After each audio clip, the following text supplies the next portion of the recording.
Student, psychology study point में आप सभी का स्वागत है। अभिप्रेरणा टॉपिक रनिंग में चल रहा है। आज मैं लेके आई हूँ अभिप्रेरणा के सिद्धांत, थियरीज ऑफ मोटिवेशन।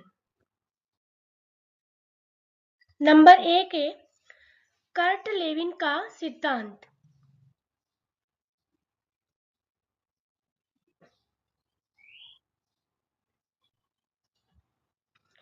इस सिद्धांत के प्रतिपादक कर्ट लेविन थे।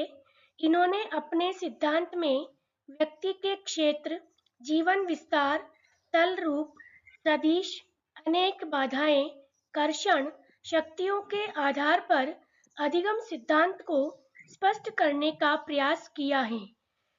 कर्ट लेविन के अनुसार अधिगम में प्रेरणा का प्रयोग नितांत आवश्यक है, क्योंकि प्रेरणा के द्वारा विद्यार्थी निश्चित लक्ष्यों को प्राप्त करने के लिए अपेक्षाकृत अबोध गति से अग्रसरित होते हैं। अतः अध्यापकों को विभिन्न प्रेरकों का प्रयोग अधिगम से पहले करके विद्यार्थियों को प्रेरित करना चाहिए, क्योंकि इससे उनमें अधिगम में रुचि अर्थात सीखने सिखाने की प्रक्रिया में रुचि, अवधान आदि विकसित होते हैं।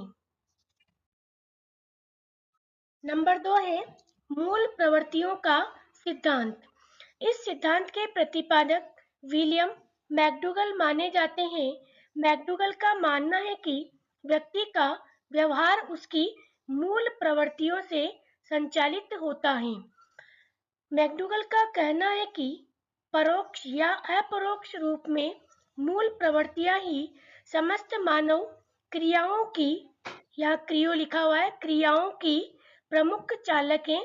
यदि इन मूल प्रवृत्तियों तथा इनसे संबंधित संवेगों को पृथक कर दिया जाए तो प्राणी किसी भी प्रकार का कार्य नहीं कर सकेगा। वह उसी प्रकार निश्चल और गतिहीन हो जाएगा। इस प्रकार बिना मुख्य कमानी के एक अच्छी गाड़ी भी नहीं चल सकती, अथवा बिना भाप के स्टीम इंजन नहीं चलाया जा सकता। मूल प्रवृत्तियों का व्यवहार के संचालन में विशेष महत्व होता है, परंतु केवल मूल प्रवृत्तियां ही व्यवहार के संचालन में सहायक नहीं होती। यही कारण है कि जिन्सबर्ग, मर्सेल आदि मनोवैज्ञानिकों द्वारा इस मत की आलोचना की गई। नंबर 3 है मनोविश्लेषण सिद्धांत। यह एग्जाम की दृष्टि से वेरी इंपॉर्टेंट है, बार बार इसके बारे में पूछा जाता है। इस सिद्धांत का प्रतिपादन फ्रायड द्वारा किया गया। फ्रायड ने बताया कि मनुष्य के द्वारा जितने भी कार्य किए जाते हैं उनकी पृष्ठभूमि में उसकी यौन इच्छा तथा सुखवादी प्रवृत्ति निहित होती है। फ्रायड के अनुसार व्यक्ति के चेतन अथवा अर्ध चेतन है, यहाँ पे अर्थ लिखा हुआ है, आप अर्ध चेतन में निहित यह इच्छाएं ही मानव को किसी निश्चित व्यवहार की दिशा में प्रेरित करती हैं, परंतु मानव के व्यवहार पर आधारित अनेक क्रियाएं इस प्रकार की भी होती हैं जो उसकी विवशता का परिणाम हुआ करती हैं। इस प्रकार की क्रियाओं को करने से उसे किसी प्रकार का सुख, यौन संतुष्टि प्राप्त नहीं होती है। नंबर 4 उद्दीपन अनुक्रिया सिद्धांत। इस सिद्धांत का प्रतिपादन व्यवहारवादियों द्वारा किया गया। इस सिद्धांत को व्यवहारवादी सिद्धांत भी कहा जाता है। इसका प्रतिपादन थॉर्नडाइक, हल, मिलर, मोहरर, स्किनर आदि ने किया था। इनमें स्किनर का नाम विशेष रूप से उल्लेखनीय है। व्यवहारवादियों के अनुसार व्यक्ति का समस्त व्यवहार किसी न किसी उद्दीपन का ही परिणाम होता है। इस उद्दीपन के आधार पर ही वह विभिन्न प्रकार की अनुक्रियाएं करता है। व्यवहारवादियों के अनुसार व्यक्ति के चेतन या अचेतन मस्तिष्क में किसी भी प्रकार की अभिप्रेरणा निहित नहीं होती। वॉटसन को भी व्यवहारवाद का जनक माना जाता है। उन्होंने कहा था कि मुझे एक ऐसा नवजात शिशु लाकर देवें जिससे मैं उसको अपनी इच्छानुसार डॉक्टर, इंजीनियर आदि बना सकता हूँ।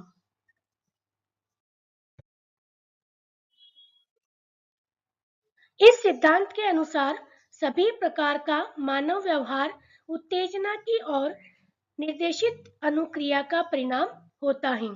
वालिया 1977 में अभिप्रेरणा के व्यवहारवादी सिद्धांत को निम्न बिंदुओं में वर्णित किया है। नंबर 1 है, सभी प्रकार का व्यवहार अभिप्रेरित होता है। इसका अर्थ है कि सभी प्रकार का व्यवहार आवश्यकताओं तथा ईहाओं पर आधारित होता है। नंबर 2 है, सभी प्रकार के अधिगम में पुरस्कार सम्मिलित होता है। इसका अर्थ यह हुआ कि केवल वह अनुक्रियाएं जो आवश्यकता या ईहा को कम करती हैं इसमें सम्मिलित होती हैं। नंबर 3, आवश्यकता ही शारीरिक या मनोवैज्ञानिक हो सकती है। यह मूल या गौण भी हो सकती है। नंबर 4, ऊर्जा आवश्यकता कम होने का कार्य है या यह कार्यकारी पुनर्बलन है जिसकी दिशा आदतों से निर्देशित होती है।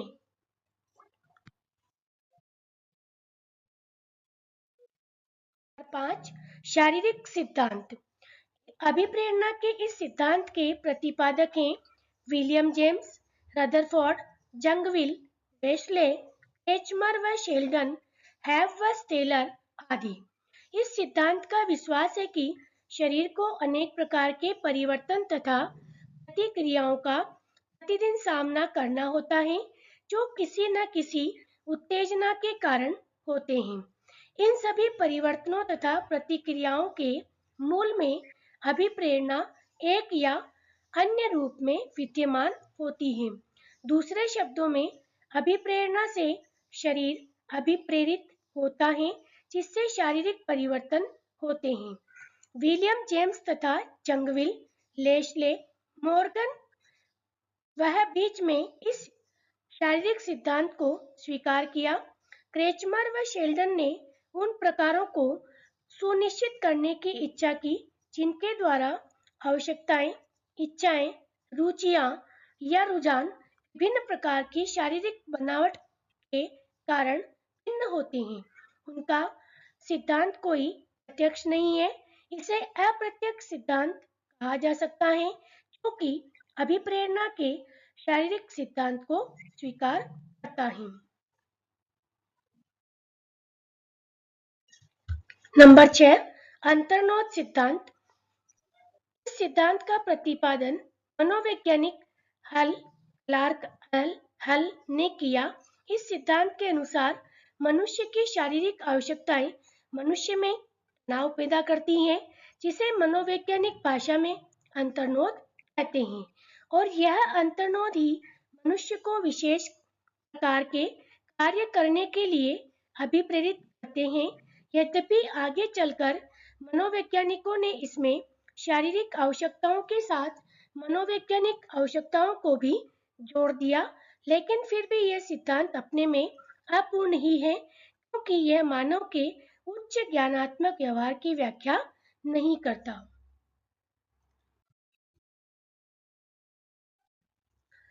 नेक्स्ट नंबर 7, प्रोत्साहन सिद्धांत। इस सिद्धांत का प्रतिपादन बॉल्स तथा फाफमैन ने किया। इस सिद्धांत के अनुसार मनुष्य अपने पर्यावरण में स्थित वस्तु, स्थिति अथवा क्रिया से प्रभावित होकर क्रिया करता है। पर्यावरण के इन सभी तत्वों को इन्होंने प्रोत्साहन माना। उनके अनुसार प्रोत्साहन दो प्रकार के होते हैं। नंबर 1, धनात्मक प्रोत्साहन और दूसरा ऋणात्मक प्रोत्साहन। धनात्मक प्रोत्साहन जैसे भोजन एवं पानी आदि मनुष्य को लक्ष्य की ओर बढ़ने के लिए धकेलते हैं, जबकि ऋणात्मक प्रोत्साहन जैसे दंड एवं बिजली का झटका आदि मनुष्य को लक्ष्य की ओर बढ़ने से रोकते हैं। यह सिद्धांत क्योंकि मनुष्य के केवल बाह्य कारकों पर ही बल देता है।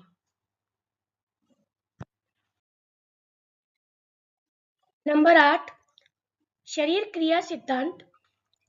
इस सिद्धांत का प्रतिपादन मनोवैज्ञानिक मॉर्गन ने किया। इस सिद्धांत के अनुसार मनुष्य में अभिप्रेरणा किसी बाह्य उद्दीपक द्वारा उत्पन्न नहीं होती, अपितु उसके शरीर के अंदर के तंत्रों में होने वाले परिवर्तनों के कारण उत्पन्न होती है। इस सिद्धांत में मनुष्य के पर्यावरणीय कारकों की अवहेलना की गई। नंबर 9, मांग सिद्धांत। इस सिद्धांत का प्रतिपादन मैस्लो ने किया। इस सिद्धांत के अनुसार मनुष्य का व्यवहार उसकी आवश्यकताओं से प्रेरित होता है। मैस्लो ने आवश्यकताओं को एक विशेष क्रम निम्न से उच्च की ओर में प्रस्तुत किया है।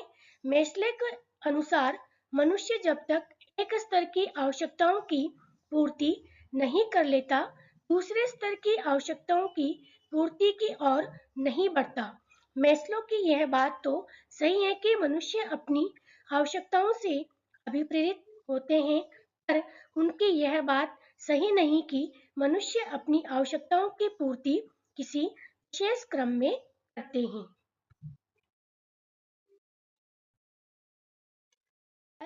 ज्ञानात्मक सिद्धांत। यह सिद्धांत घटनाओं की सूझ तथा उनके होने की आशा पर निर्भर होते हैं, जो प्रत्यक्षीकरण, विचार या निर्णय द्वारा होते हैं। इनके हम सापेक्षिक मूल्य निकाल लेते हैं तथा इनसे हमारा व्यवहार निर्देशित होता है।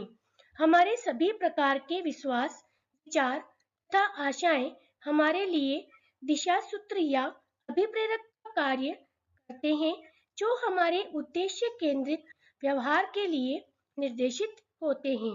इस सिद्धांत के बारे में वालिया ने कहा है, व्यक्ति विभिन्न विकल्पों के मध्य से चुनता है, जिसमें कुछ अनिश्चित परिणाम होते हैं तथा कुछ जोखिम के तत्व होते हैं तथा यह अपने आप में अभिप्रेरक हो सकते हैं।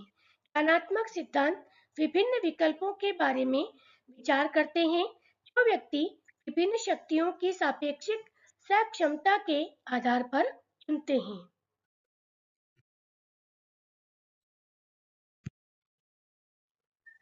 टेक्स्ट 11, इच्छा शक्ति पर आधारित सिद्धांत। इस मत का समर्थन करने वाले मनोवैज्ञानिकों ने व्यक्ति के व्यवहार के संचालन में उसकी इच्छा शक्ति को सर्वाधिक महत्व प्रदान किया गया है। उनके अनुसार मानव का समस्त व्यवहार उसकी इच्छा या संकल्प शक्ति का ही परिणाम होता है। सिद्धांतों में आधुनिक विचार। यह सिद्धांत एक दूसरे के विरोधी न होकर एक दूसरे के पूरक हैं। स्टेलर ने अनुशंसा की कि अभिप्रेरित व्यवहार की मात्रा की व्याख्या करने के लिए आनंद तथा दर्द को वैचारिक यंत्र के रूप में प्रयोग करता है, लेकिन केवल हैब ने इन यंत्रों की व्याख्या करने की चेष्टा की है। इस प्रकार की है कि यह सभी मनोवैज्ञानिकों को मान्य है, जिसमें उसने नाड़ी तंत्र के कार्य का प्रयोग तार्किक विचारों के आधार पर किया है। मोउरर, जो कि इहा सिद्धांत की वकालत करता है, का विश्वास है कि सभी प्रकार का व्यवहार इहाओं अर्थात इच्छाओं से आता है, जो कि शारीरिक आवश्यकताओं के फलस्वरूप पैदा होती हैं।